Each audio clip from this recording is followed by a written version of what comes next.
can't injure yourself. Is that true?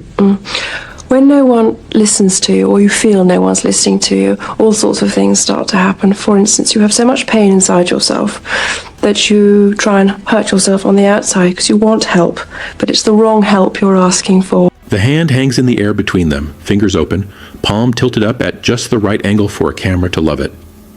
Diana, Princess of Wales, does not move. Across the room, a waiter freezes with a tray of champagne. A woman in pearls forgets to finish her sentence. Charles, then Prince of Wales, feels the back of his neck go warm, and he cannot tell if anyone else has noticed yet.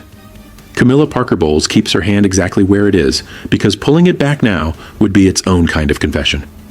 2 seconds pass. In a room like this, 2 seconds is a lifetime. The thing about this moment, according to long-running royal whispers, is that it was never really about a handshake. A handshake is small. A handshake is nothing. But this hand in this room, with these 3 people standing close enough to share the same breath, was a test. Accept it, and the palace gets its photograph of 2 graceful women making peace. Refuse it, and everyone in the room has to look directly at the thing they have all agreed not to see. Hi viewers, before we go any further, I want you to tell me honestly in the comments, have you ever shaken a hand you didn't want to shake just to keep the peace? Type yes or no below, because this story is about the moment one woman finally chose no. If you've ever swallowed your own feelings to make a room comfortable, this story belongs to you. Stay with it, share it with someone who needs to hear it, and let's get into exactly what happened. Now, back to that hand. In the rumored version of the moment, the room was the kind of place built to make tension look like elegance. Polished floors, soft gold light, men in dark suits standing near the walls, watching the timing of everything the way some people watch a clock. The air smelled of flowers and money, and in the middle of it, 3 people stood inside a triangle that the whole world already knew about, even if no one was allowed to name it out loud. Charles is trapped, and he knows it. He has spent his entire life being trained for duty, for protocol, for the careful management of feelings that are never supposed to show. But there is no protocol for this. He needs Diana to stay calm because her sympathy with the public is enormous, and a calm Diana protects him. He also needs Camilla protected because of what she means to his private future. In one small gesture, both of those needs are about to collide, and there is nothing his training can do to stop it. Charles was born very simply to be king. Camilla, palace watchers have often interpreted, looked calm on the surface. But underneath the calm, she was doing math. She was measuring the public value of Diana's acceptance. A handshake would last 2 seconds. The image of it could last for years. It could soften everything. It could help an uncomfortable story start to look elegant. And Diana saw all of it. That is the part people forget. She saw the hand, yes, but she also saw the room. She saw the men watching the timing. She saw the careful way Camilla had been placed close enough for this to happen. She understood faster than anyone else that she was being invited to bless something with her own 2 hands. So she looked at the hand. She let the silence stretch. And somewhere behind her calm face, she made a decision that no one in that room was prepared for. The hand was not the shocking part. The shocking part was who had arranged for both women to be standing close enough for it to happen in the first place. Because in royal life, nothing is an accident. Someone had built this moment on purpose. Someone wanted it to happen. And by the time Diana finally looked away, one person in that room already understood something that would take the rest of the world years to catch up to. The palace had just lost control of the story. Move the camera back from Diana's face for a moment and look at the room itself. Look at where everyone is standing, because that, in this dramatized retelling, is where the real story begins. Not with the hand, with the floor plan. In royal life, proximity is never random. Where a person stands, who they stand next to, how many steps separate one guest from another, all of it is decided long before anyone walks through the door. There are people whose entire job is to make sure 2 human beings never end up in the same 3 feet of space by accident. Seating orders are studied, corridors are timed, entrances and exits are mapped like the moves of a careful game. So the question that palace watchers have asked for years is simple and uncomfortable. If Diana and Camilla were placed close enough for a public greeting, then someone either made a serious mistake, or someone wanted to see what would happen. Think about what Charles needed from that evening. Order, containment. A room where nothing emotional could spill out where the press might see it. He was a man who had been raised to believe that feelings were a private matter, best handled quietly, behind thick walls, with no witnesses. The monarchy he came from valued stability above almost everything else. Queen Elizabeth II's palace culture had survived for decades on a single principle: do not make a scene. A handshake between Diana and Camilla would have fit that principle perfectly. It would have been the calm, controlled, grown-up image the institution loved. Two women smiling, shaking hands, proving that everything was being managed beautifully. That is what made it a trap. Because look at Diana's choices. If she refuses the hand, she looks cold. The palace can shape that. They can whisper that the Princess of Wales is difficult, emotional, unstable. But if she accepts the hand, she looks defeated. She becomes the woman who smiled and forgave in public while everyone watched. Either way, she loses something. Either way, the room gets to define her. And here is the part the public never fully understood. Camilla's reported fury, if the account is true, was not only about feeling embarrassed in front of guests. It was about losing a public relations opportunity she may have needed badly. A visible moment of civility from Diana would have been worth more than any official statement. It would have done the one thing a press release never could. It would have made the situation look normal. That is why the timing mattered. That is why the placement mattered. A handshake would have lasted 2 seconds, but the image could have lived for years, repeated in newspapers, replayed in memory, used quietly as proof that everything was fine. Really very natural. It wasn't at all staged. At that stage, it was a very spontaneous, natural sort of thing between the two of them. And it was a very pretty scene as they came down. And then they disappeared off into the sunset. So the room was set. The pieces were arranged. The choreography was perfect.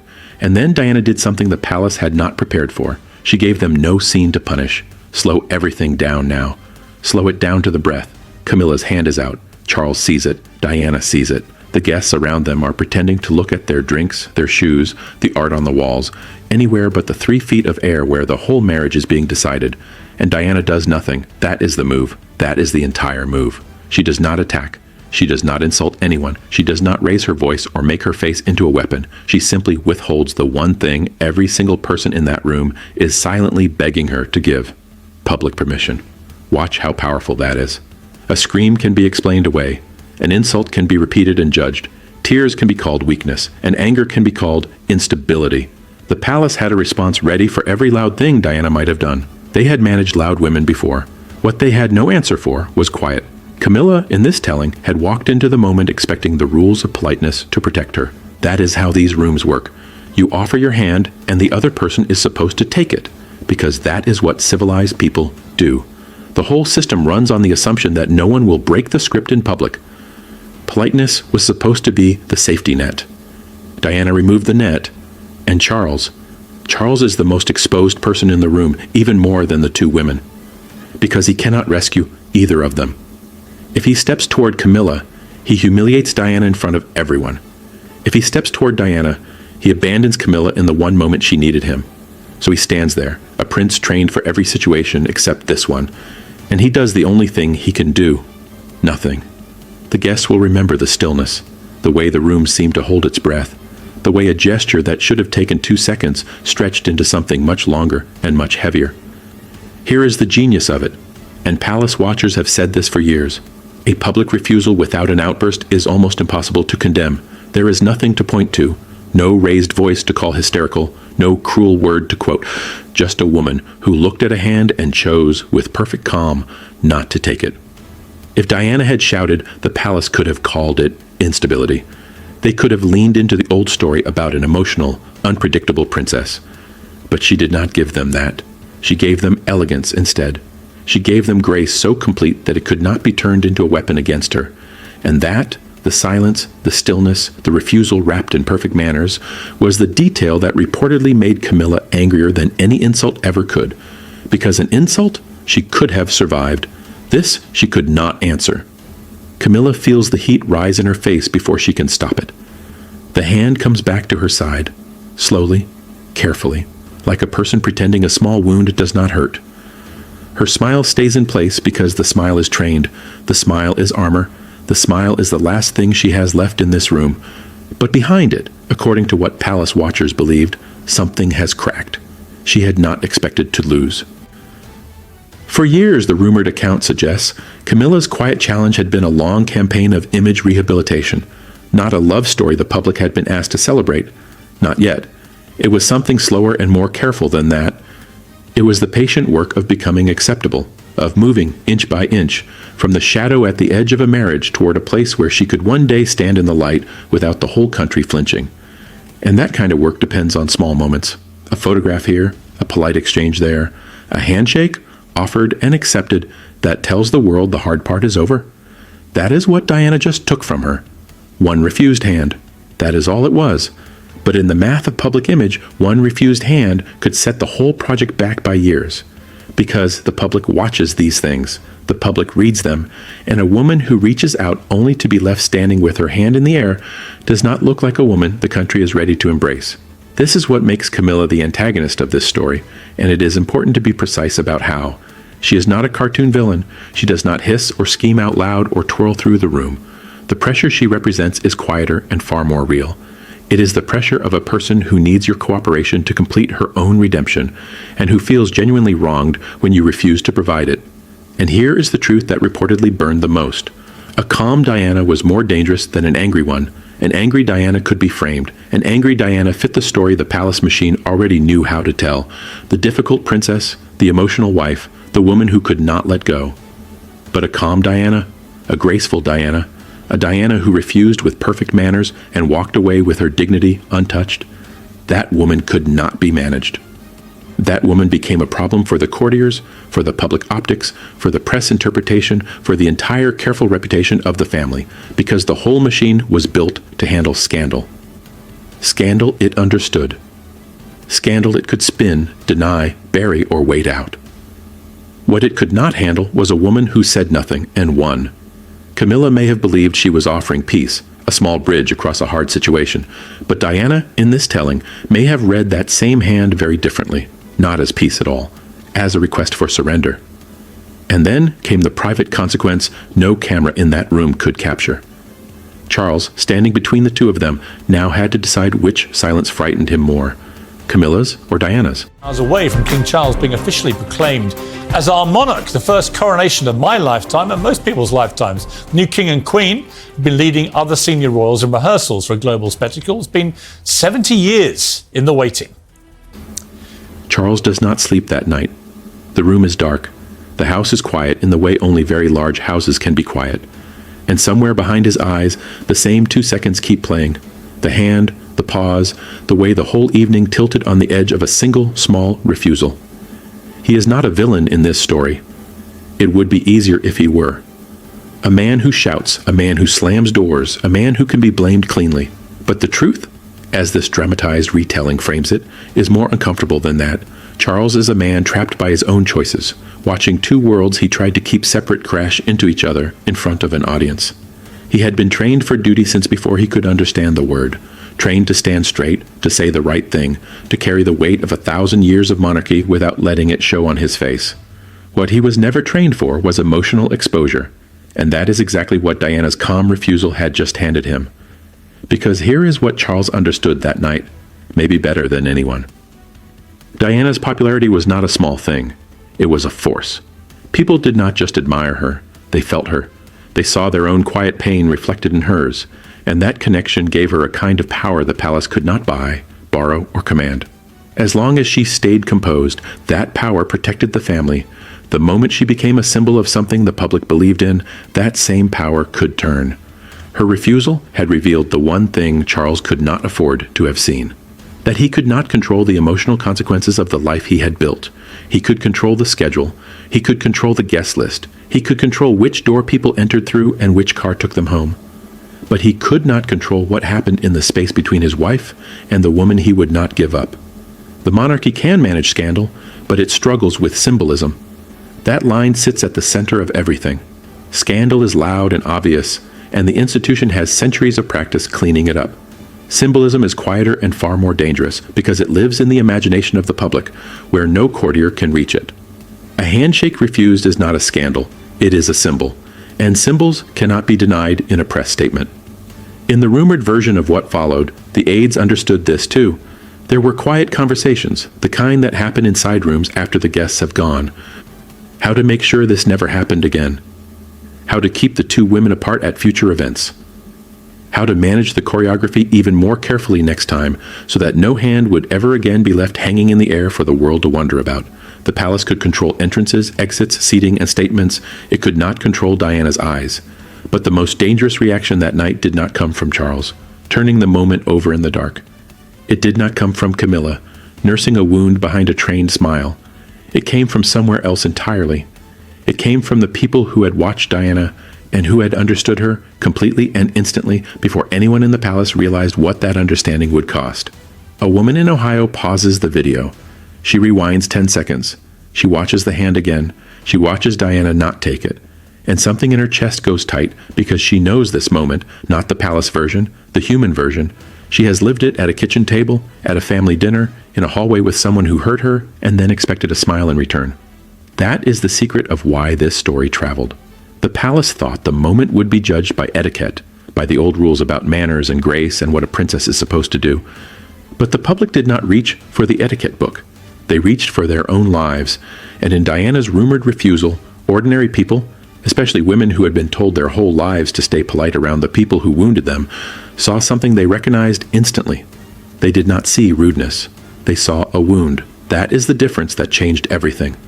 Rudeness is something you can scold. A wound is something you have to honor.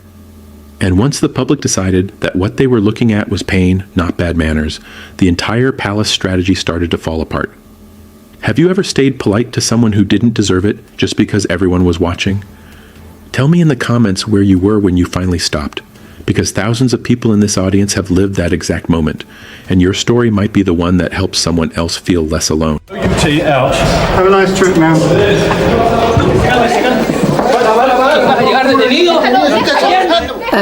Connect the hand to the things that have nothing to do with royalty. Betrayal, forced politeness, the exhaustion of managing your own face so other people stay comfortable, the quiet labor of pretending you are fine. These are not palace problems. These are human problems, and they live in every country, every kitchen, every family. That is why a moment inside a polished British room could matter so much to a woman in Ohio, a woman in Texas, a woman in a small town who had never thought about the monarchy in her life. The public had always forgiven Diana her imperfections, and this is why. They did not need her to be perfect. They needed her to be real.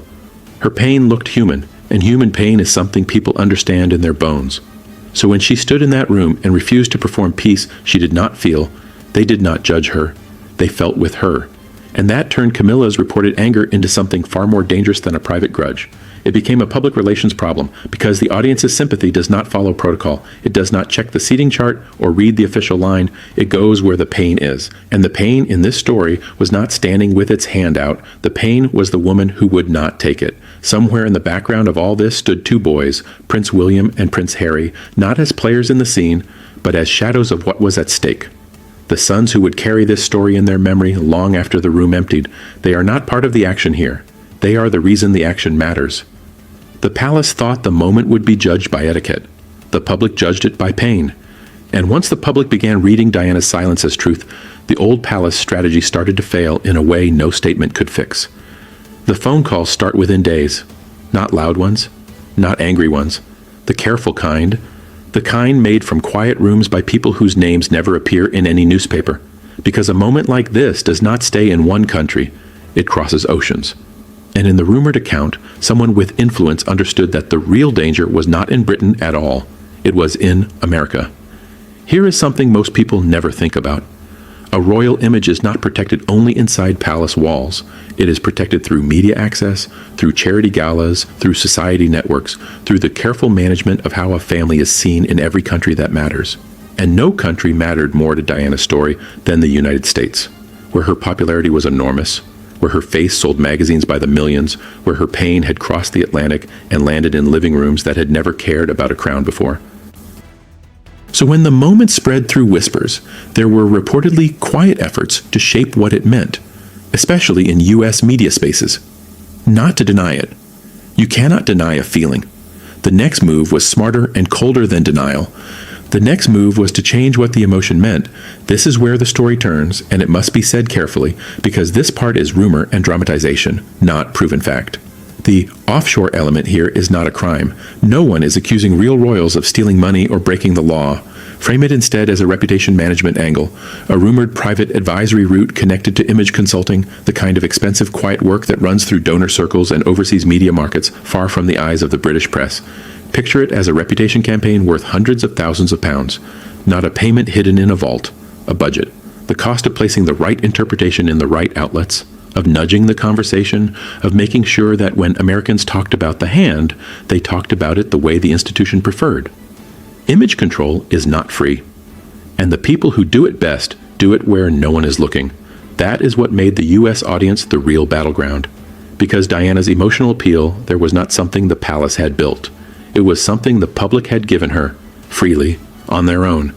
And you cannot manage a gift you did not give. So the briefings went out. The narrative was nudged. The expensive, careful work of changing what a feeling meant began in markets an ocean away from the room where it happened. But one private briefing reportedly made a serious mistake. It underestimated Diana's greatest weapon. She did not need the institution to explain her. The whole strategy assumed that the public understood Diana through the palace, through official channels, through the careful frame the family provided. But the public did not. They understood her directly, heart to heart, with no translator in between. And a woman the public understands on their own is a woman no offshore reputation campaign can ever fully reach. The palace could not simply deny the emotion, so they tried to change what the emotion meant. The question was whether anyone above them all would let that effort stand. Somewhere in the silence, the Queen is already watching. She is not in the room. She does not need to be. Queen Elizabeth II's presence in this story is not a body in a chair. It is the weight in the air, the protocol no one names, the expectation pressing on every shoulder in that polished hall. The institution itself was standing in that room, and the institution had a face, and the face belonged to her. For decades, the monarchy had survived on one quiet model. Restraint. Say little. Show less. Let the storm pass while you stand perfectly still. Queen Elizabeth II had made that model into an art form, ruling through a calm so complete that it became its own kind of strength. Do not react. Do not explain. Do not let the public see the machinery move.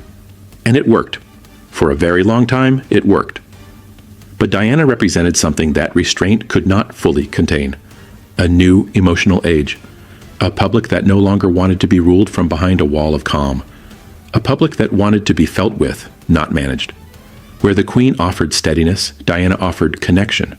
Where the Queen offered silence, Diana offered something the people had not known they were starving for. Honesty about pain. That is what the palace feared, and it feared it more than any ordinary scandal. Scandal it could survive. Scandal came and went. What it could not survive was emotional storytelling, because emotional storytelling does not fade. It spreads.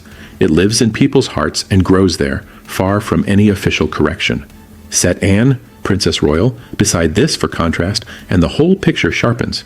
Anne was duty without spectacle. Hard work, plain manner, no drama, no performance of feeling. She was exactly what the institution valued most, a royal who served and did not stir the waters, and the public respected her for it, but they did not weep for her.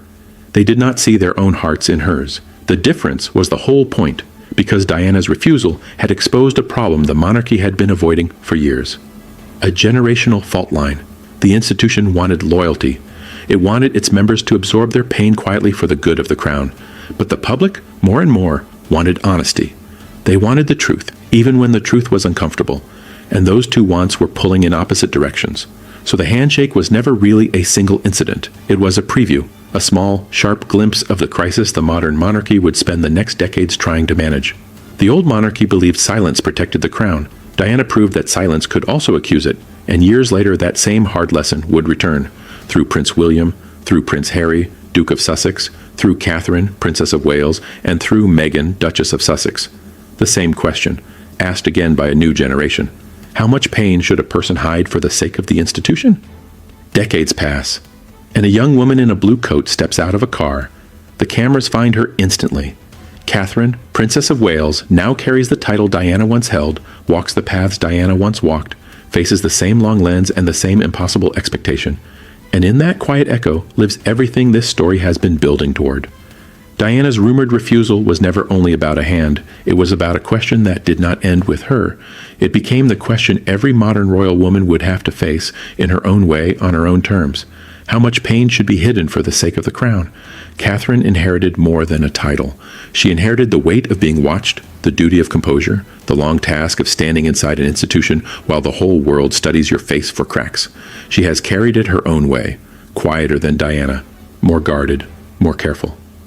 But the question is the same one Diana left behind, sitting in the air like a hand no one ever fully lowered. Prince William carries it too, in a different shape. He is Diana's elder son, a future king molded by the memory of his mother. Whatever he became partly in response to what he watched her endure. The boy who lived through the storm grew into a man who would one day decide how much of that storm to let into his own family's life. And Prince Harry, Duke of Sussex, carries it most openly of all. His life has been shaped, again and again, by royal pressure and public storytelling, by the same machine that once tried to manage his mother's image across an ocean. He has spoken where others stayed silent, and in doing so, he became living proof that Diana's question never died. It only waited for the next person brave enough or wounded enough to ask it out loud. This is not a story about Sussex against Wales. It would be easy to turn it into that, but it would be a lie, and it would miss the point. The brothers, the wives, the titles, they are not rivals in this telling. They are inheritors. They each received the same difficult gift Diana left behind, and each of them has had to decide what to do with it. Because what Diana truly changed was not a single relationship. It was the emotional contract between the royal family and the public. Before her, the deal was simple. The royals performed duty, and the people admired them from a respectful distance. After her, the people wanted something more. They wanted truth. They wanted to feel that the human beings behind the titles were actually human. The audience should feel this clearly. Diana's refusal was never merely about Camilla. It was about the right to stop performing peace when peace has not been honestly earned. The right to say, with your silence, that you will not pretend a wound is a flower. Diana's silence did not end the conflict, but it gave every generation after her a language for recognizing it, and the courage, sometimes, to refuse the hand. The hand is still there. Go back to it one last time. Lift it out of the years of consequence and the decades of echo, and return to that single image. A hand, open, waiting in the warm gold light of a room that was built to make hard things look beautiful. Strip away Camilla's reported fury. Strip away Charles's discomfort. Strip away the offshore whispers, and the careful campaigns, and the long inheritance passed down to the children. What is left is the only thing that ever truly mattered, a woman and a boundary. This story is rumor-inspired and symbolic. It always has been. No one can prove what passed through Diana's mind in those 2 seconds, and no one needs to.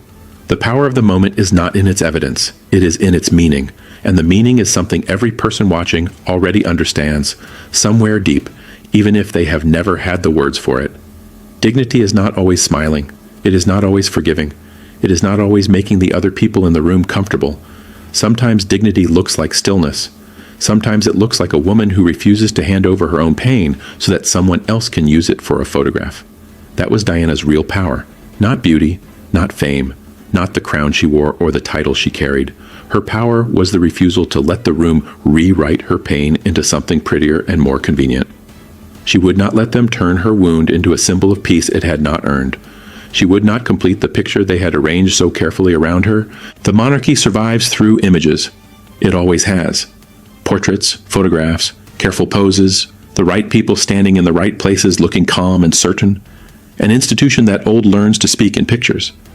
But sometimes one missing image says more than 1,000 official portraits. Sometimes the photograph that never happened becomes the truest record of all. The hand was offered as peace, but Diana, in this telling, may have understood it as performance. So she did not slap it away. She did not turn the room into a battlefield. She did not give them the scene they could have used against her. She simply refused to complete the picture. And in that refusal, the woman everyone expected to remain graceful reminded the entire world of something it keeps forgetting. That grace without truth is just another kind of prison. Diana did not ignore a hand. She refused to bless a lie. If this story moved you, stay with this channel, because there are more like it coming, stories of the people who chose truth when silence would have been easier. Subscribe and turn on notifications so you never miss the next one. And before you go, tell me in the comments, when was the moment you stopped performing peace you didn't feel? Your story might be the exact thing someone else needs to read today. Share it, inspire someone, and come back, because the next story is one you will not want to miss.